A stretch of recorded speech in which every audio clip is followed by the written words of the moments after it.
Hello, and welcome to another iteration of PowerPoints with Mr. Clark. Today we'll be discussing Nigerian political institutions. But I will say I hope you all are doing well, and I hope that this presentation finds you in a good place, and we will talk again on Monday. Now, on to Nigerian political institutions. So I think one of the main characteristics to know about Nigerian political culture is that constitutionalism has failed to take hold. There have been four different constitutions in the post-colonial era, and constitutionalism as a sense of legitimacy has failed to take root, and therefore the rule of law can seem arbitrary, and the governing bodies can seem like they're things that are arbitrary. What it is characterized is by personalized rule, corruption, prebendalism.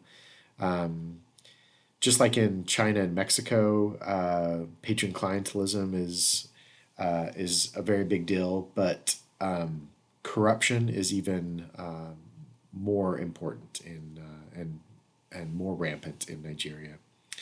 Uh, like I mentioned in class this week, taking care of your family and village is part of African culture, and so it's that aspect of patron clientelism and corruption is not wholly condemned, and in some instances, actually something that's expected.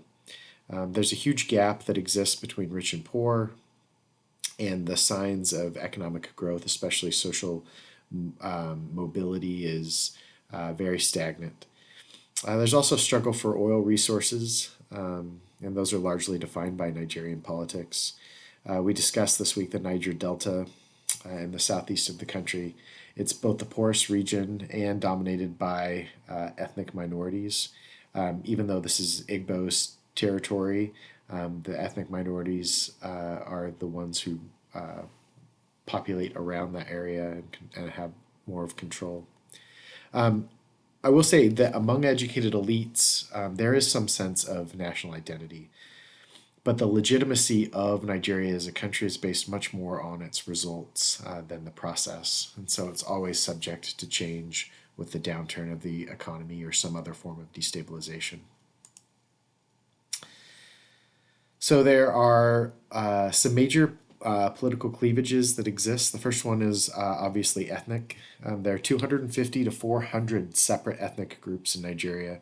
The three largest are Hausa Fulani in the north, Igbo in the east, and Yoruba in the west, like we talked about in your presentations this week. They have little culture in common, and most of the time cannot speak each other's languages. So there's little personal contact outside of one's own ethnic group. And so there's very little to make you feel like a unified country. Religiously, 50% of the country are Muslim, with 40% being Christian, and then 10% various native religions. Some major disputes exist over the role of Sharia law in the north, given that they have specific courts delegated in 12 of the 36 Nigerian states. Also, voting by women is actively discouraged within the Muslim north, which can create a legitimacy problem with the conflict that exists in the customs of the south and the north. And in the north, I mean, people couldn't even vote until 1979 when one of the newer constitutions was ratified. Religion also produced an education gap. So most modern education has been provided by Christian schools and created the influence by Christian schools. So the North remains less educated. There's also an urban versus rural cleavage that exists. Almost all political organizations and media exist only in cities. But Nigeria's population is 50%, over 50% urban. And the last cleavage I think it's important to mention is social class. And there's a deep divide between rich and poor, like was mentioned in the first slide. Most poor Nigerians are parochials and not citizens for that reason. I thought it'd be important to show a couple of other things. Here's a map of the various linguistic groups in Nigeria, and it obviously doesn't cover all of them, but here's how many different languages are heavily represented in Nigeria, and why it's difficult for folks, especially when there's not kind of this transnational trend to be able to speak to each other. Then here's one for the various ethnic groups. As you can see, a colonial drawing of the map has made Nigeria a very splintered city. And as we talked about before, the national question is something that weighs heavy on Nigeria. Like, why do these lines exist, and will they ever be able to be unified as one country?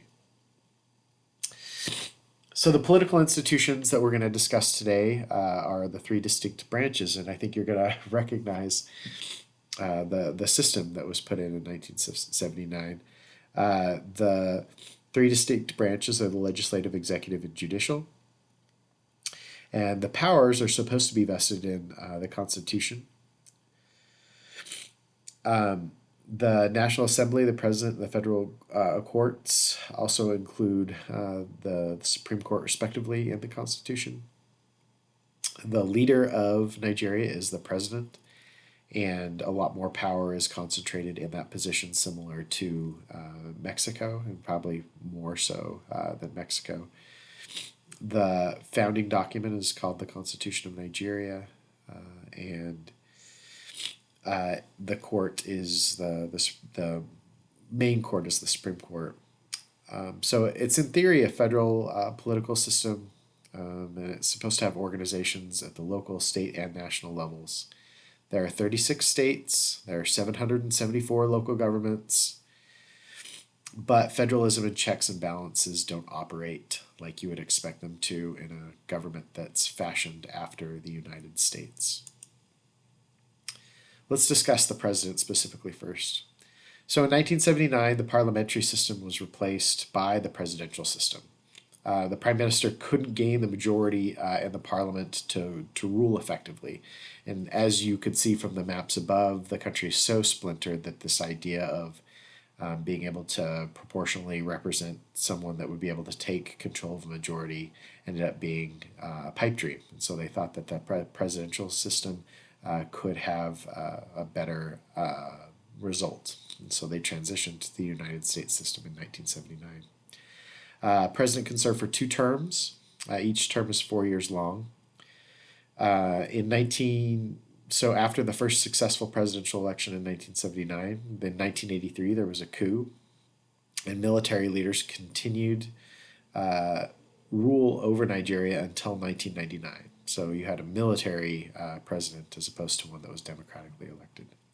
In fact, 2007 was the first time a civilian handed control to another civilian, but the elections were corrupt. When Buhari was elected this last time, but he was also, it's important to note that he was also a military general. In total, since in the post-colonial era, there have been 7 military rulers, and all promised a transition to democracy, but only 2 did so.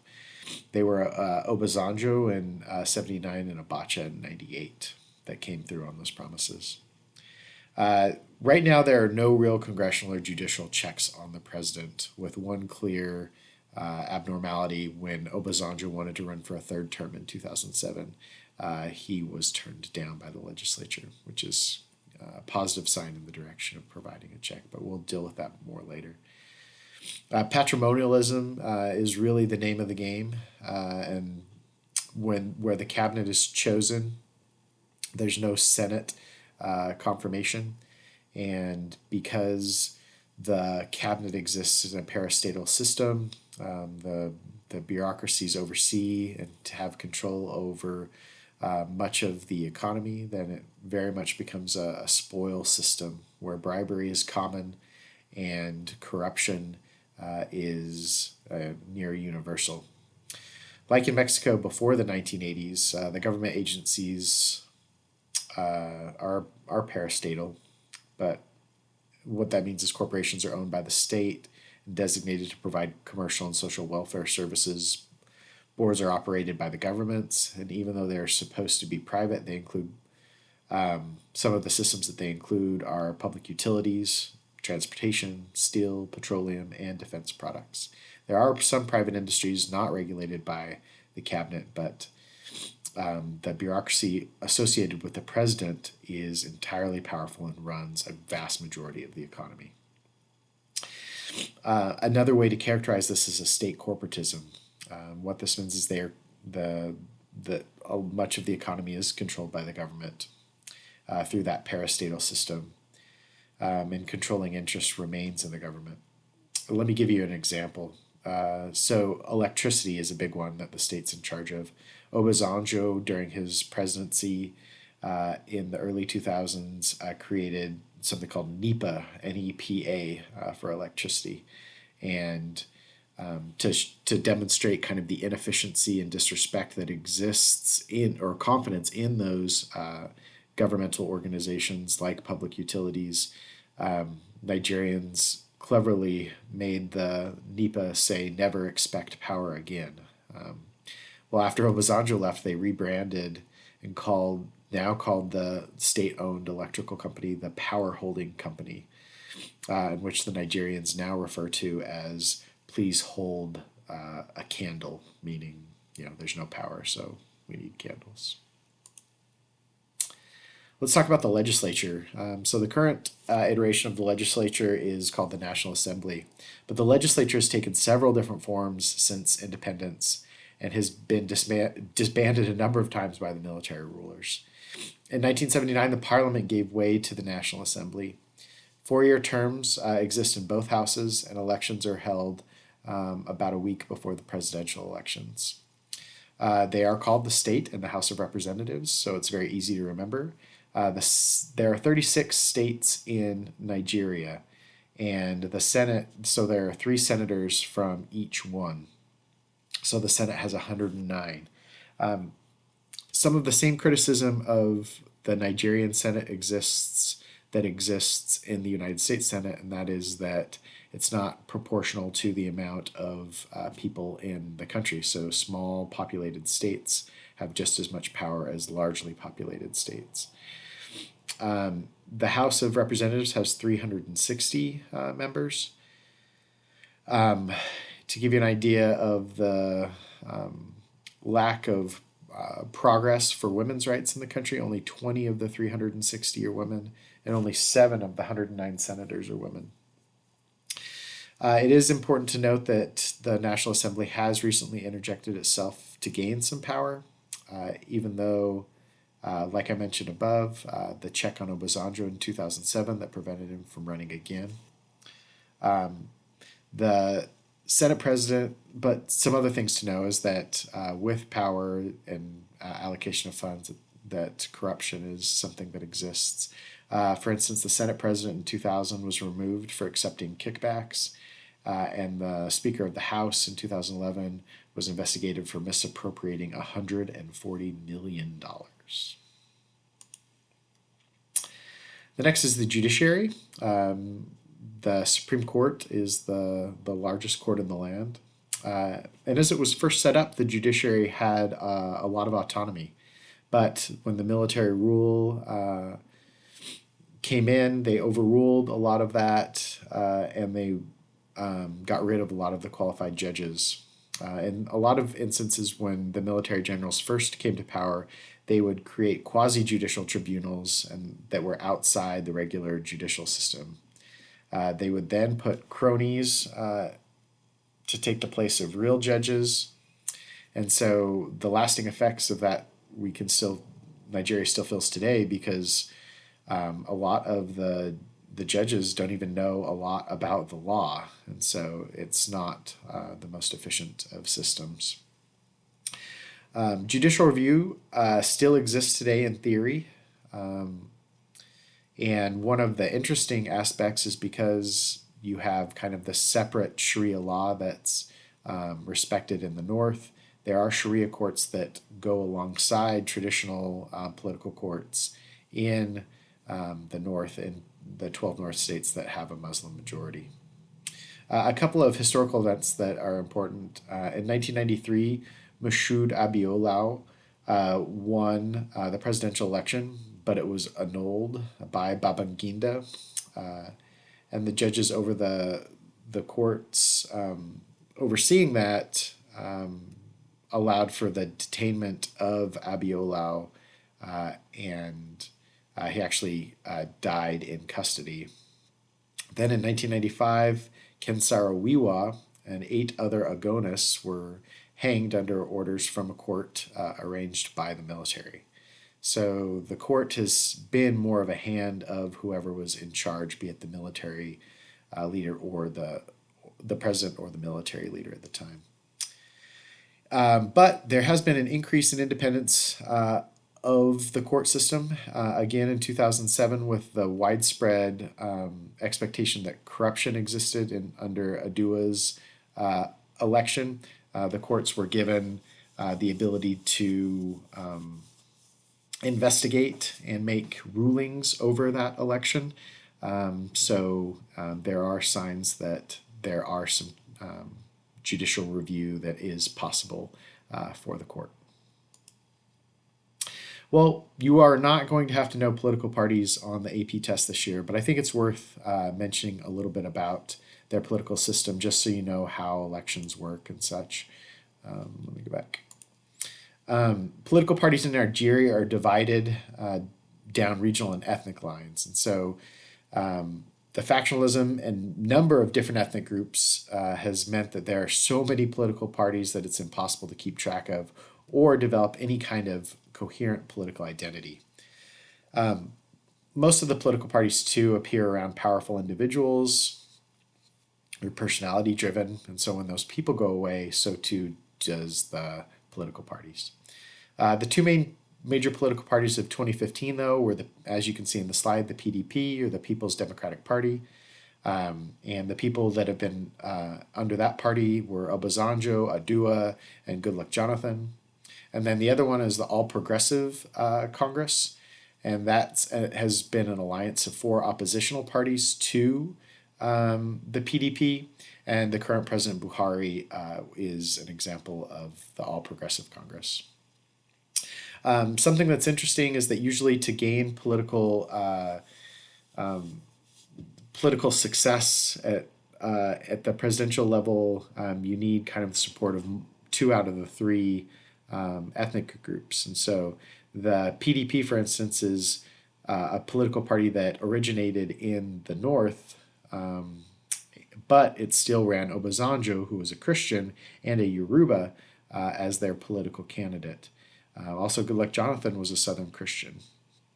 But still the party's roots are in north, are Islamic and in the north. And so you kind of need both in order to be able to get elected.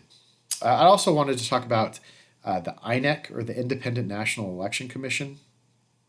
This is the body that's supposed to monitor election, but it has been accused of lots of improprieties and either being willfully engaged in falsifying election results or being obtuse.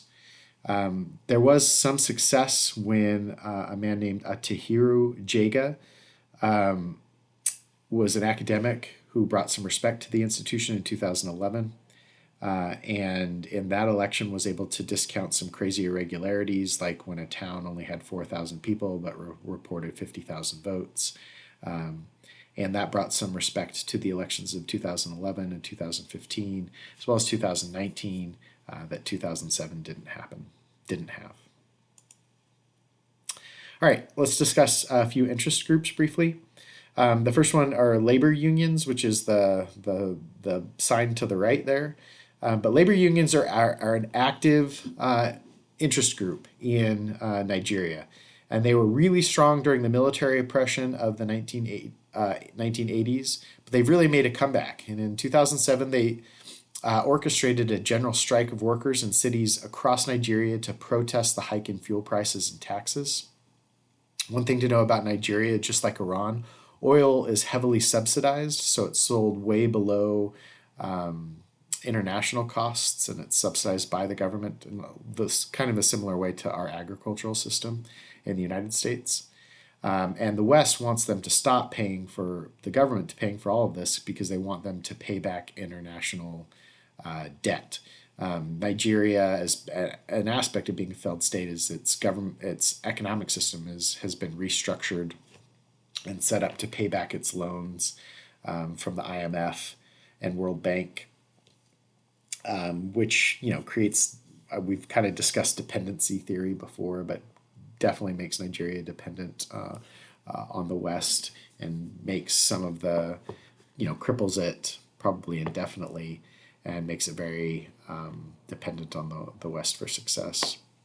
Let's talk about business interests.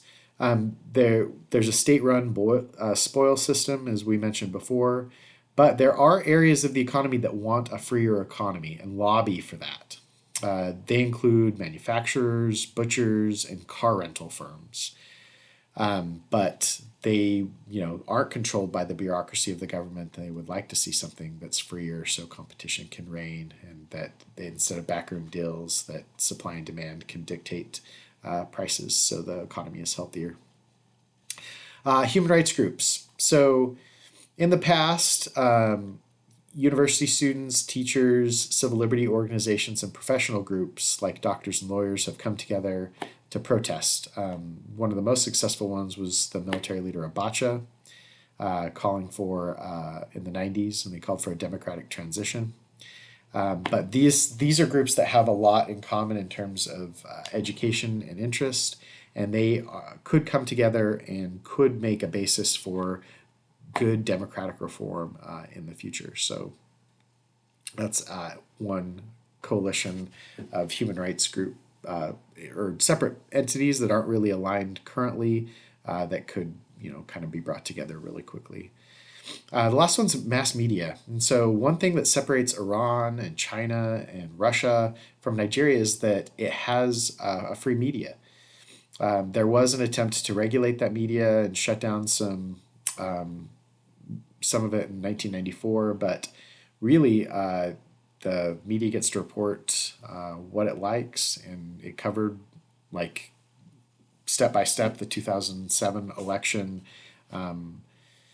problems, and that's one of the reasons we know that corruption was widespread, is because it was being reported on live and from various locations. And so a free media provides a democratic voice that could allow for change in the future. All right, last slide. Some signs of improvement. We've discussed some of these, but checks and balances where they have not really existed in the past. We have seen examples of both the judicial system and the legislature checking the president and becoming involved in fraudulent elections. So it's not a lot, but it's a little bit, and could be a sign of improvement. The revival of civil society. This includes pushing for election reform, and now that we've seen 3 consecutive successful, peaceful secessions of power, that can also contribute to that. We just discussed the independent media, and it hasn't been a crackdown on journalists, which is something that is improvement. And the last one is Freedom House. So Freedom House is an independent organization that scores how free people are. In Nigeria, and in a country, freedom is rated from a 1 to a 7, 1 being totally free, C being not free, and Nigeria's score is down to a 4.5, or the quality of to a 4.5. So I think that is an improvement. It's not great, 4.5. It's considered partly free, but that's where it's at. Anyway, thank you everyone for listening to the lecture, and good luck on your Nigeria test. And hopefully you know a little bit more about kind of the copy paste on paper system from the United States to Nigeria for political institutions, but then how the execution of that has been mostly dominated by corruption, parastatal organizations and non-democratic transitions and military coups. But I think there is room for hope.